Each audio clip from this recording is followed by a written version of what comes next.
Okay, good morning, everyone. Shalom Aleichem. My apologies for being late. Thank you for waiting. Parshat Vayeshev is very unique this year, as it is also Chanukah. Usually, it's Miketz.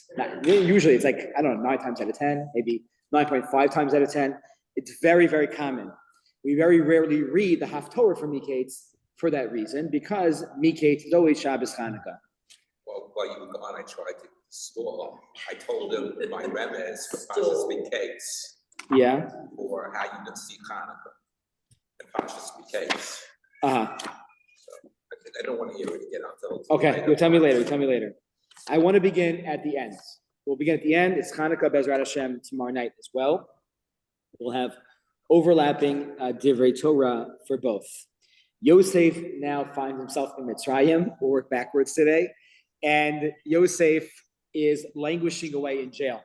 He meets with 2 people, right? The Ashes Potiphar, throws him into jail, or Potiphar, Mr. Potiphar throws him into jail as a result of some lies and deception on behalf of Potiphar and his wife, claiming that Yosef was advancing towards Mrs. Potiphar, and that's why she had his clothing in her hands. And he ends up in jail. He meets 2 seemingly nice individuals, the Sar Hamashkim and the Sar Ofen, and they have dreams. Sar Ofen doesn't make it past a day after the dream, or a few days after the dream, and the Sar Hamashkim makes it out and leaves jail. And before he leaves jail, Yosef says to the Sar Hamashkim, "Do me a favor, when you leave, please remember me. Please remember me. Don't forget who I am. And when you leave, put in a good word, and hopefully you can help me leave this jail." The parsha ends, "V'lo zachar Sar Hamashkim es Yosef, vayishkachehu." The Sar Hamashkim didn't remember him, and he forgot him. Right? So if I was Rabbi Yudin, what would I say? So what does this mean? So says Rashi, "V'lo zakar Sar Hamashkim bo bayom." Today, that day, mamish, when it's fresh in his mind, he didn't remember him. Okay, he didn't remember him. There's so much fanfare. His family's waiting for him on the other side, right? They haven't seen him in so many years.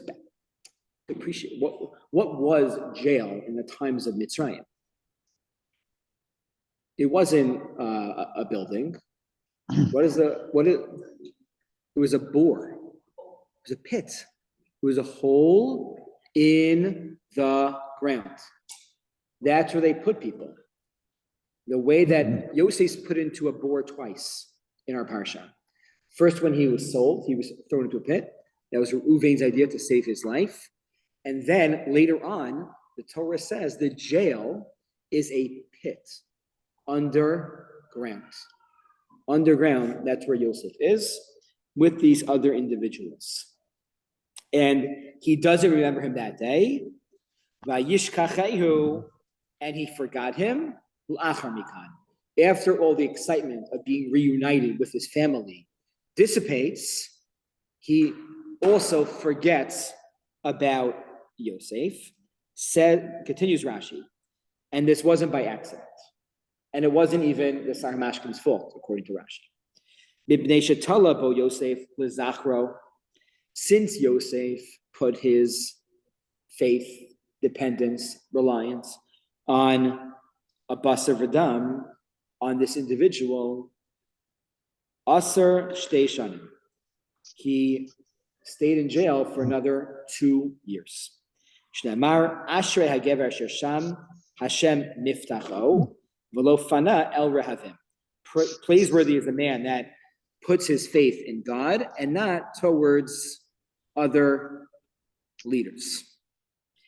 V'lo batach al Mitzrayim hakruim, and he didn't rely on them. Okay. That is Rashi's interpretation. The Ibn Ezra writes, "Lo hiskiru b'peh, ela lo b'peh ela paro, vayishkachehu b'lev." So he doesn't remember him. He doesn't speak about him, and he doesn't remember him in his heart, right? Also, the double language here is bothering a lot of the Mefarshim about what exactly this means. The Chizkuni says exactly like the Ibn Ezra, v'lo zachar v'yishkachehu echad b'peh l'chad b'alev. Either way, he did not remember him. He did not remember him. Mimanavshach. Rabbi, Yeah. contrast this with the whole thing with Mordechai and Achashverosh. Well, Achashverosh had written down what Mordechai did for him. And there he went to the book when he couldn't sleep at night, which had to do with Hashem getting involved with that equation. Interesting, right? That Achashverosh, the way the salvation came about with Achashverosh, is that because it was written down, it was going to be remembered at a certain point. Achashverosh didn't leave things to his memory. And because it was written down, he was able to recall that and to show gratitude in the right time. That's a great point, right? That salvation came because of Hakaras Hatov in that way, and you're being thoughtful about who helped you. But it's supposed to help Mordechai. His line of defense was the Kadosh Baruch Hu, not relying on that to happen. Right. Right? It's praying to Hashem to save us. Well, Right. here he was going to a human to try to get help. Right. Yeah, it's a great point. The Baal HaTurim adds here this point that Mendy is really, or the way that I'm interpreting what Mendy said. The Sarah Mashkin Hayakafui Tov V'lo Zachar HaTova Sh'asalo Yosef. That according to Rashi, who's this on? This is on the Sarah. This is on Yosef. Yosef put his faith in the wrong team. Team Sarah Mashkin is not the way you should put your faith in. It should be in Team Hashem. That's where your faith should be with the Ribono Shel Olam. Because you didn't do that, that's not okay. This relates a lot to what we've been talking about. Rivka is probably asking this question right now to Yossi. Tell me if I'm wrong. Yes, Okay? my question is, you have to do your You good? Exactly. Okay, we're on the same page here. You got to do your shtadlos. Last week, the Ramban, the beginning of Yishlach, don't rely on your tzidkus. Rely on, you got to do your shtadlos. What? What comes first? Okay, fair. What comes first? The Chazon Ish writes that this was specifically meant for Yosef. Yosef himself was on a higher level, and this is not something, therefore, that we should relate to. Meaning, if we're in jail and we help someone get out of jail, it wouldn't be a lack of faith to say, hey, buddy, throw me a bone. Like, don't forget about me. I got these skills that maybe, power up and use. Don't forget about me. That would not be inappropriate at all. The Chazon Ish quotes this Rashi in a Sefer Emunah B'Tachon and writes that it's hard to apply this to us. Similarly, the Ramban writes in the beginning of Parashat Lech Lecha that Avraham gets punished for leaving Mitzrayim when there is a famine. What so? Hashem said, go to Mitzrayim, go to Eretz Yisrael, go to Canaan. And then he left to go to Mitzrayim, and he gets punished. Ramban says, why would he get? Right? Ramban says he didn't have Avera. What? He should have left. So Rivka is going to say to you, what do you should have left? There's a famine. I can't feed my people. So the Ramban says this was unique for Avraham. Avraham was on a higher level. Avraham was our, father of Emunah, our Avos. He, right? He's on, but this is not something that we can learn from. We need to do our ishtadlos, and that might mean sometimes to leave Eretz Yisrael to feed our family. That might mean that we ask Yosef or ask for help from other people. And you see here, there's a struggle with when do we rely, when do we take a step back, how much is too much. And I want to add here one more point, and that is from Rosh Hashanah. Mikan lomdim kefiyas hatova shel goy. Shlo rak shelo zachar es Yosef lasos imo chesed nifol l'shacharo. It wasn't enough that this Sar Hamashkin didn't have gratitude and didn't appreciate what Yosef did and didn't return the favor. Ella shachachu legamre. He completely forgot about him. About Kadosh Baruch Hu, Manhiga Olam, Hashem runs the world. She'es keshera liftos hu misavev hasibos shafilu osagosh shachach Yosef yiskar bov yodilach. Hashem runs the world, and the time that came out that Yosef was exactly needed for, he placed that memory back into his mind, and he was able to remember him. But we see time and time again, when the Jewish people, Yosef, is in Galus, we cannot rely on our neighbors to remember us. If they're helpful, amazing. They're supportive, and there's so many that are supportive, unbelievable.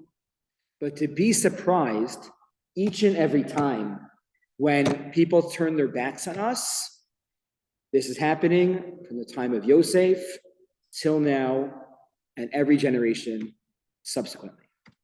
If you did not watch what happened yesterday at the congressional hearing, when we finish, please turn on your phone. You got this text 11 different times in 15 different WhatsApps that you're in, I guarantee it.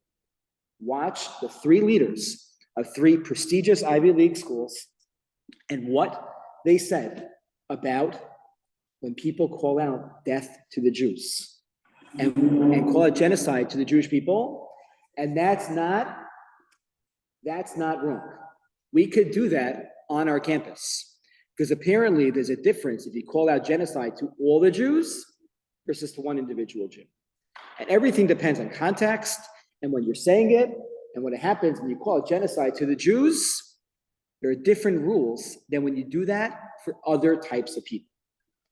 Apparently, that's true in Penn, I think Harvard, and was it Yale was the last one? Cornell? I don't remember. Okay, MIT, you're right, it's MIT. Harvard, MIT, and Penn. Rishon is telling us, and the Torah is really telling us, Yosef ends up longer. Yosef is the Galus Shu. All to learn from about what it means to be a Jew in exile, it is Yosef. What he experiences, we experience. And I'm not saying, therefore, Rivka's question is right. We have to, during Shabbos, we have to continue to reach out to our congressmen, to our senators, reach out to all of the officers, and to show them that we need our support and we appreciate their support. But it does not stop there. And we need to continue thinking what we're living right now is we're living through history right now as we go through it. Okay, let's continue with the parsha. We'll go back to that was the last pasuk. We'll go back to the first pasuk right now, and that is Vayeshev Yaakov be'eretz Canaan. Sorry. Vayeshev Yaakov be'eretz Migurei Aviv be'eretz Canaan. Yaakov Vayeshev. What's Vayeshev mean? He lived. He lived in Eretz Migurei Aviv, in the land that his father lived in, Be'eretz Canaan, in the land of Canaan. Also, I know where Yitzchak lived. Yitzchak couldn't live anywhere else except for in Eretz Canaan. Why does the Torah need to tell us that he lived in Eretz Migurei Aviv and in Eretz Canaan? It's repetitive. So some Mefarshim say here is that Yaakov is learning from his life. Yaakov learned that, remember, Esav had 2 zechuyos, 2 merits over Yaakov. One was Kibbud Av and Eretz Yisrael. So right now, the Torah is emphasizing, right, this is a further proof to what we discussed last week, he's emphasizing these 2 things. Eretz Migurei Aviv, Kibbud Av. He wants to, whether Yitzchak is still alive physically or not, he wants to continue Yitzchak's life from where Yitzchak, ended it or began it. And number 2, he's living in Eretz Canaan. He's fulfilling the dream of living in Eretz Yisrael, and that is really the double language over here. others point out very technically, is that I wouldn't know exactly what city he was living in. And how do I know where Yaakov was living? Eretz Canaan is a big place. Not so big, but it's pretty big. Eretz Canaan, Be'eretz Migurei Aviv. He was living in the exact cities that Yitzchak lived in. He was settling right there. Right there. Rav Druk, Yisrael Meir Druk, points out something different here.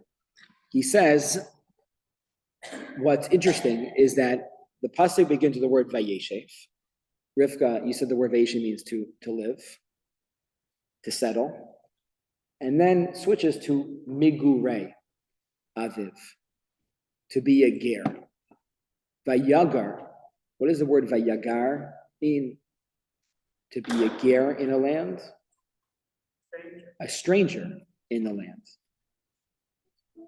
Yitzchak, Chazal tell us that when Avraham was told that the Jewish people are going to be in a land that doesn't belong to them for 400 years, the Jewish people were in Mitzrayim for 210. How did we get to number 400? We count from the birth of Yitzchak.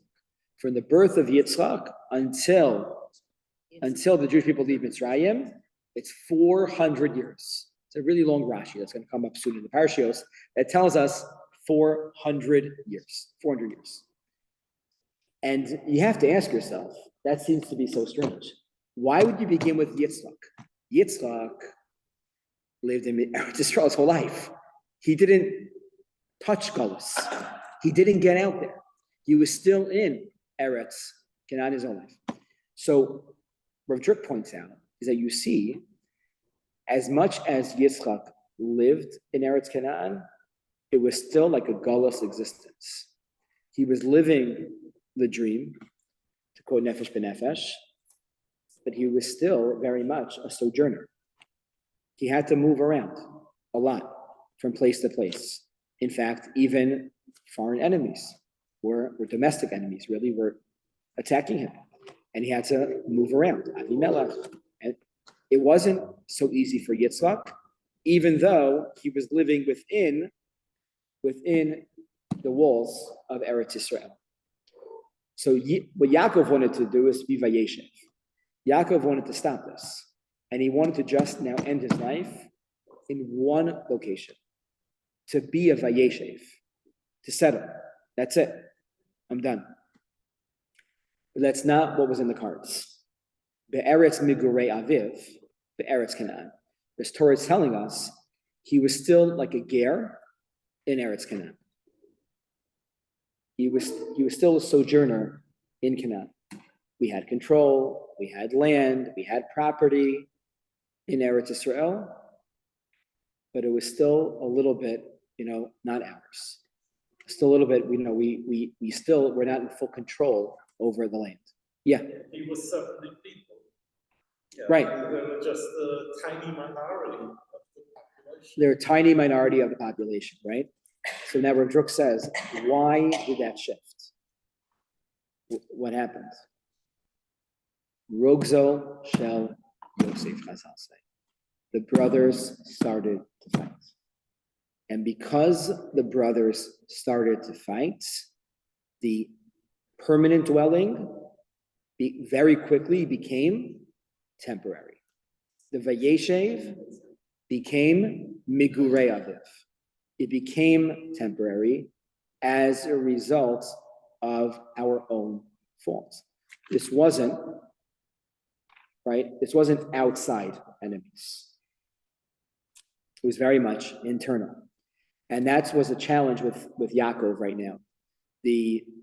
One of the safers that I have in my shed, I forgot what it's called, points out that if you look at the progression of Yaakov's enemies, and he has a lot of them, it's Esav, and then it moves to a Lavan.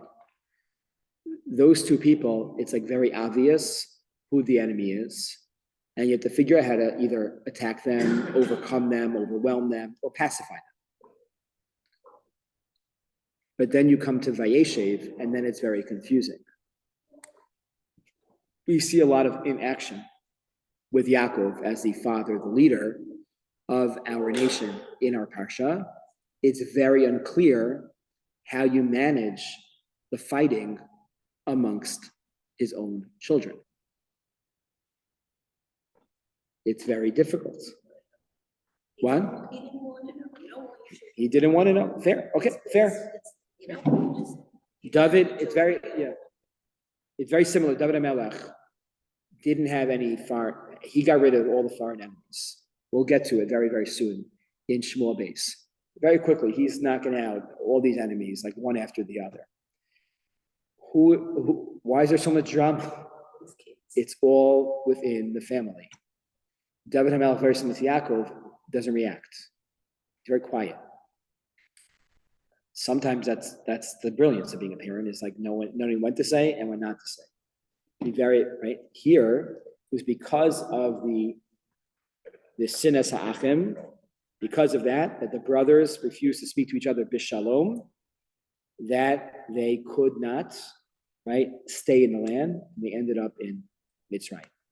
It's like just so clear, right? It's just so obvious. It's not because of other enemies, it's because of our own. This is being said not by the rabbis in Eretz Yisrael right now. It's being said by the politicians. Great mussar from the politicians in Eretz Yisrael and the thought leaders in Israel are saying the same thing. If we want, we're not, again, said with confidence for them, we will take care of the enemy. It may take more time than we thought it would take. More important than taking care of the enemy is for us to be unified. And when they see us not unified, they know what to do.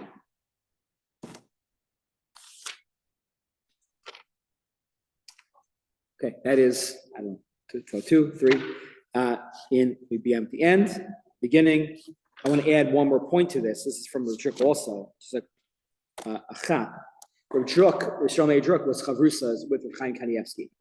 So very often in his Sefer, he quotes Rav Chaim Zatzal, and he points out over here that Pasuk says, "V'lo yachlu," right? The brothers couldn't speak to each other. Dabru l'shalom. They couldn't speak peacefully one to another. And he says it's ironic. Generally, how do we define like two men that can't get along together? He didn't even wish me good chance. He couldn't even say hello to him. Right? I'm sure it's bullied on the women's side too, but women don't shake hands. I don't know. I put out my hand for him, and what I do wrong? What you do wrong? You don't know it. You can't even. But there, Rav Druk says, that's not the same, because lo yachlu dabru l'shalom is they're choosing some type of high road here. If I do engage you in conversation, it's going to be terrible. I'd rather choose to ignore you, which is bad. Don't get me wrong. We're not comparing, but he's saying that when you don't say hello to somebody, you're ignoring them. You're choosing to pretend they don't exist. It's bad. What? No, that's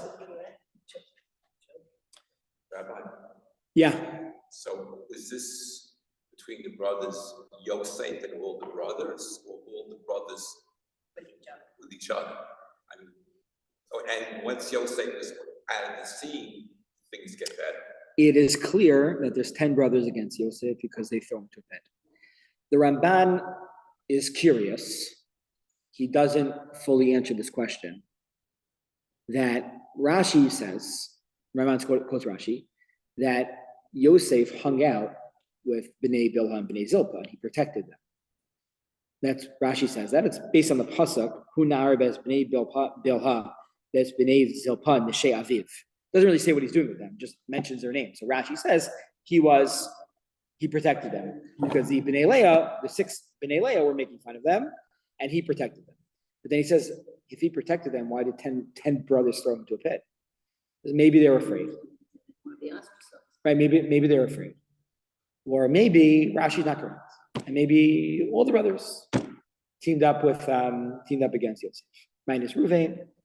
So it's not clear. It's not clear. But Rav Chaim Kanievsky points out the word shalom in this pasuk is chaser vav. There's no vav there.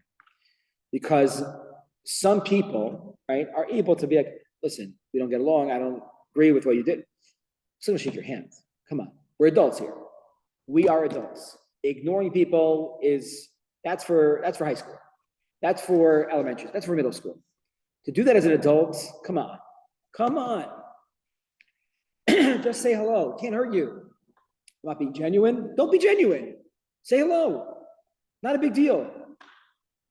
So the brothers, their problem was they really just wanted to be genuine. They couldn't speak b'shalom, but they also couldn't ignore because that wasn't genuine either. So anytime they saw each other, they would just fight. Anytime they saw each other, they would just fight because of their genuineness, which is such a good, genuinely or typically it's a good trait to be genuine and to be real and to be authentic. But because they had that, they couldn't get along at all. Yeah. Okay, that is thought number 3. I want to go on to 2 ideas about Hanukkah. Number 1, this is a beautiful sefer. This is from Rabbi Emanuel Bernstein. His father was the Rav in Louis Bernstein? No, not familiar. Okay. He was Rabbi Isaac Bernstein. Okay, from the West Side Jewish Center, I believe. He writes, and he has a beautiful sefer. He writes the following.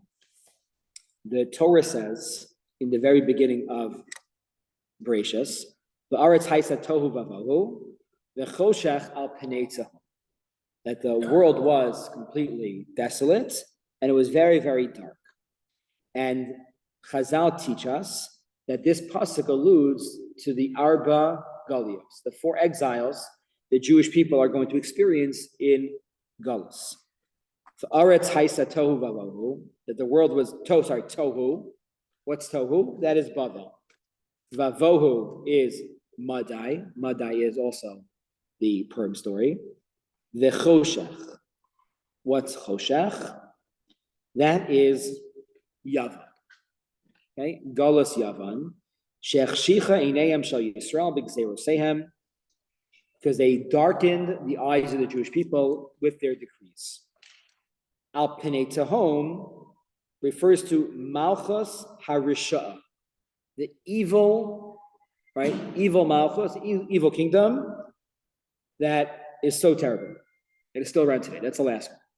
Okay, so Yavan's number 3. Why was Yavan so bad? What was the darkness of Yavan? And the obvious connection here is the darkness. Hanukkah is a celebration of light. Shahaisa Omeres Lahem. They made the Jewish people write the following.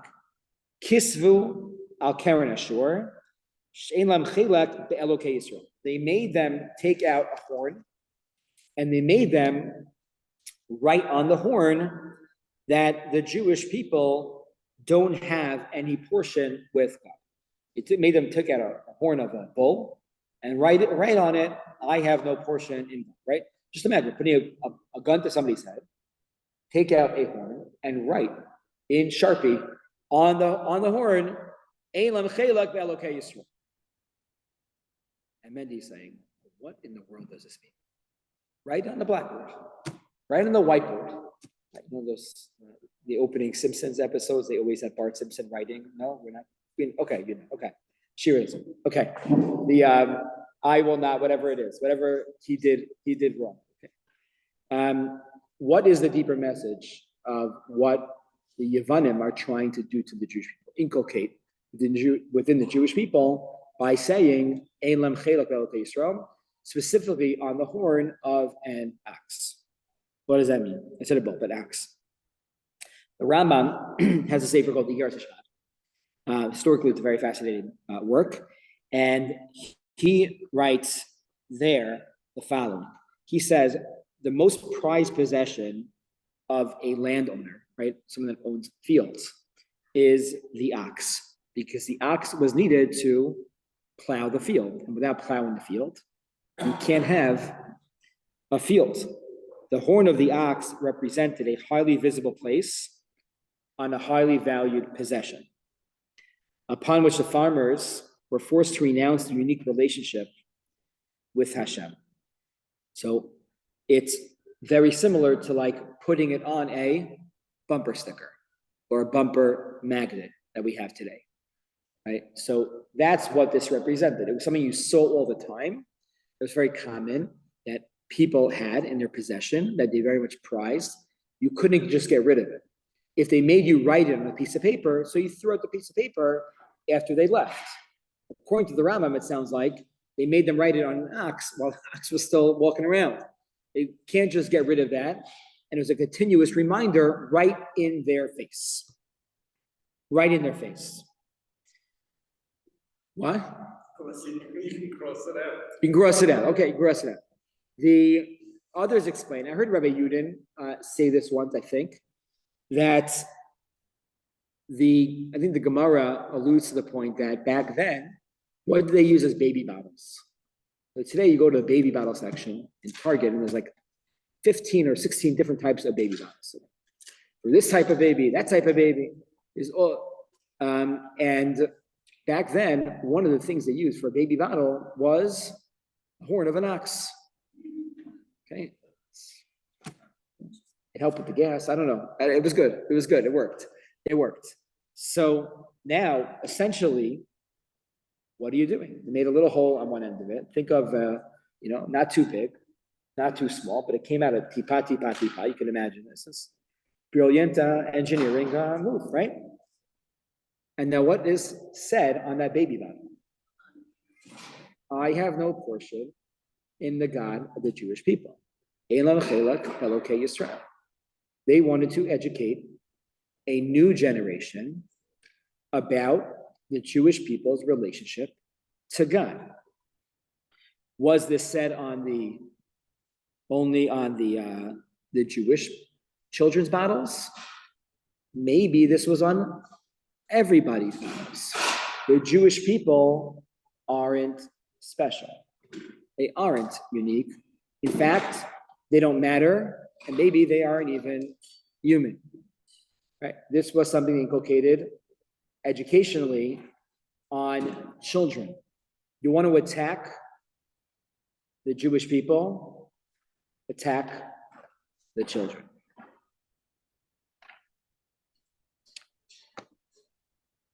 The hate runs so deep in our enemies today that the tactics they're using by educating and glorifying murder of Jews to children in schools is horrible, and it's systemic, and it's so difficult to uproot that if it's so much part of their system.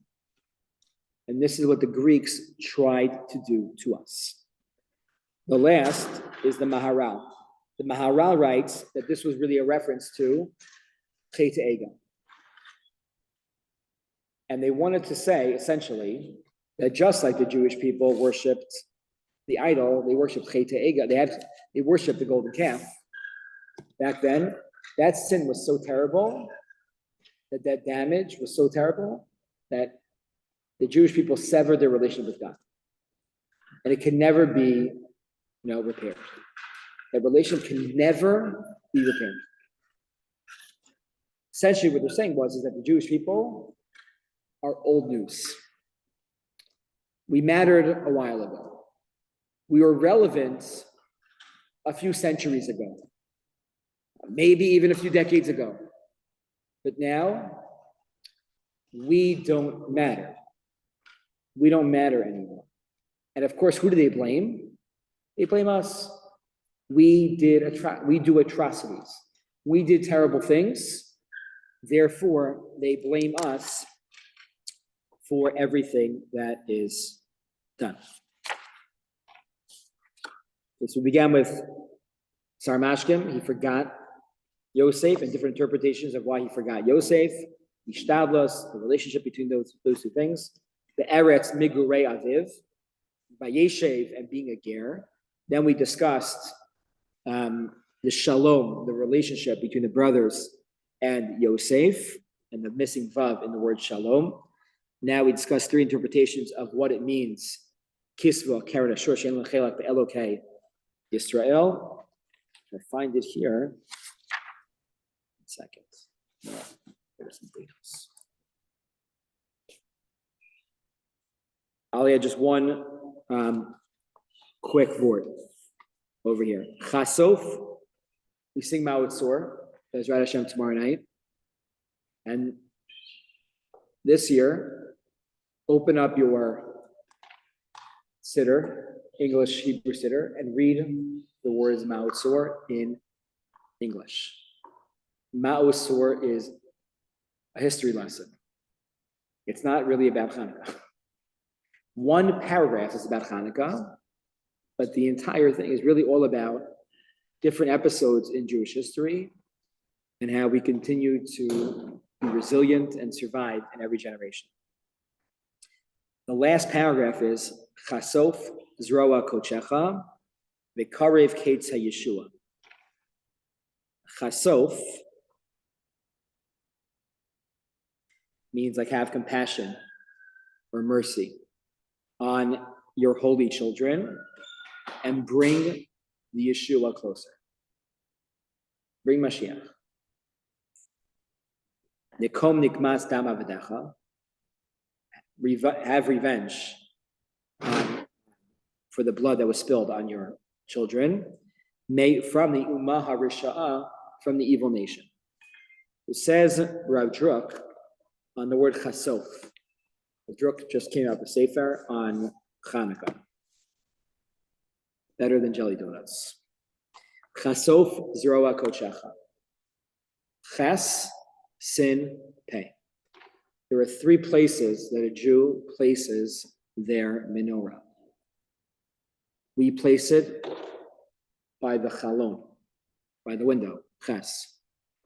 Sin. Shulchan. In times of danger, when it was dangerous to place it by the door or by the window, we placed it on the shulchan.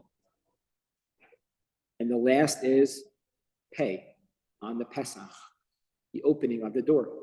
That's the ideal place to place it. We are in Galus today. We place it, learning in Rav Shlomo Miller, who's a Rav in Toronto, part of the Motzes Gedolei HaTorah. You just recently published a Sefer on Hanukkah too. He writes that he thinks that we're not allowed to. Outside of Israel, you're not allowed to place the menorah outside. Not talking about menorah lightings. I'm talking about your own personal mitzvahs menorah can't be placed outside. That's not an option. That only is in Eretz Yisrael. Chasof zroa kochecha really is an allusion, is a remez that we're davening that Jews throughout history have placed it either on the chalon or in times of deeper oppression, place it on the shulchan. We should all get to a moment where we place it all on the Pesach, where it's outside, or we're not afraid, right? Or Reed Zarnes made an amazing ha'ara at the women's shiur on Monday night. She said, we discussed the relationship between Hanukkah and Sukkot, and she pointed out if the attacks would have happened before Sukkot, how many of us would have felt comfortable sitting outside in the sukkah? Right? Sukkot and Hanukkah have this connection of being outside. And there are so many Jews today who are very proud or are working on their Jewish pride because of what has happened. This is day 60. And at the same time, they're nervous about lighting it by their window. And what's going to happen? The holiday, Rabbi Soloveitchik writes, of Hanukkah is a holiday of Jewish pride. This is Rabbi Soloveitchik writing. This is not like he's purely halacha. And he's like, there's something within the holiday of Hanukkah that is a celebration of just being a Jew. And we see that through the relevance of placement of the menorah itself, that we should be very, very proud to place it by the, outside. Yeah. So you're not allowed to place it outside? Because I've seen it done. That's what, yeah, that's in America, yeah. That's where Shlomo Miller says that very strongly. I don't think other persons would say that very strongly, but if somebody would ask, I would say that, yeah, that should be placed inside. Maybe sometimes it needs to be placed by the doorway, but in the doorway on the inside, not really on the outside. Other people, I'm sure, have other rabbanim that they went to. Yeah. The Greeks defiled the base of it, that's right. But Yeah. they destroyed it because other people did. They didn't destroy it. They just defiled it. Did they have a reason why? So actually, Rabbi Soloveitchik, this is what I'm going to say, but I'll say it outside. The Gemara says, "My Hanukkah." What's Hanukkah? My Hanukkah. The Gemara doesn't ask my Pesach, my Yom Kippur, my Hanukkah. When Yevanim went to the Heicham, Timukol Shmanim, they lost all the oil became defiled. They couldn't find oil that was kosher. They found one little pure little chunk of oil, and it lasted not for 1 day, but it lasted for 8 days. Rabbi Soloveitchik says, like, that's such a strange story in the Gemara. What are they really asking there? They can't be asking what's the story of Hanukkah. Like, Google it. Like, that's not like, or you know it already. Like, what are they asking? Why are we celebrating Hanukkah? Or not only that, the Jewish people are being oppressed for so long. They're being oppressed for so long under the Yevanim. Read the history. Why now did they attack? He says, when they went in to our territory, they made certain rules about that. When they went into the Beis HaMikdash, people stood up. That's what Nachashmonim said. That's it. We're done. That's the line in the sand. That's the line that when they cross over, we need to fight. Oh, we're small, we're puny, we're not an army, we're not trained. It doesn't matter. We need to fight. Rabbi Soloveitchik says from there, you see, they compared it to 1948. People, we need to fight. How do we fight? What do we fight with? I don't know. Does it matter? No, we need to fight. We need to fight. That, he says, is Jewish pride. Right? So when we light outside, right, we should light with a tremendous appreciation that we have the ability to do that. Baruch Hashem. But with a yearning for even more. Yearning that wherever we are lighting, it's still not where it's supposed to be. As Rosh Hashem, we will get there. Please God, in Hanukkah, we should celebrate Hanukkah in Eretz Yisrael this year with the coming of Mashiach ben Hera Yameinu. Rabbi, who wrote Markowitz?